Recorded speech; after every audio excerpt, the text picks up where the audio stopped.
got a new display in our machines. We'll talk a lot about that display. That display is a powerful, powerful tool. It has the capability to support video. What does that mean? Well, that's a rear view camera. Something you've not seen in the skid steer loader to this point. That rear view camera enhances visibility, but we'll talk more about that in a few minutes. It also gives you the capability to customize the operator experience. As an operator, I like to have certain things on my display because I operate a certain way, and I like to look at a display for my entire 8, 4, whatever it is, hours a day in a certain way. Becky, on the other hand, doesn't like what Kevin likes. Everybody likes something a little bit different.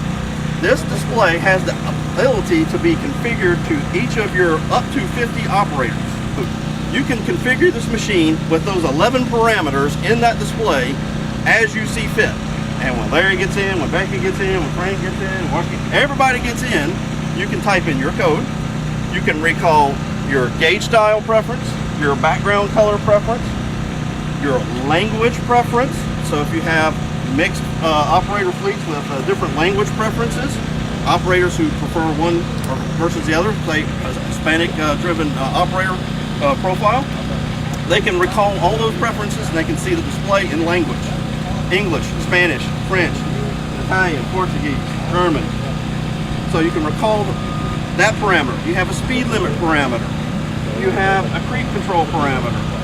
You have, geez, I'm forgetting a couple of them. I can't remember all. You got the backup camera preference, but all 11 of the parameters can be recalled for each operator in this group. So I could have one for everybody standing here. We'd still have a few left over.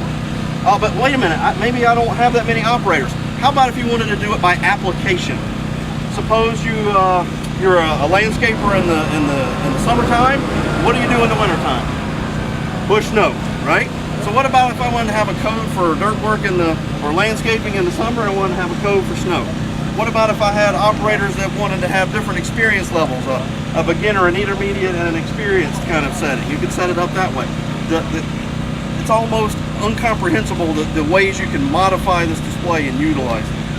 A powerful, powerful tool. You can also utilize it as a fleet manager. If I were a fleet manager and I gave all of you a code, we could assign that. You could dial up all your preferences. That'd be fantastic.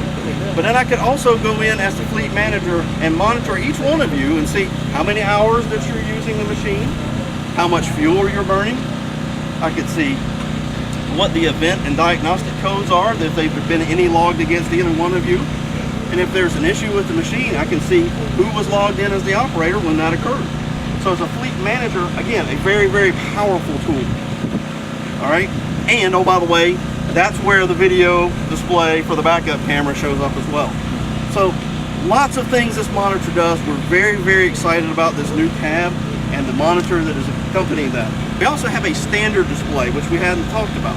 Standard display, I don't want to minimize that because it also provides security capability to have the codes so that you have to enter a code before you start the machine.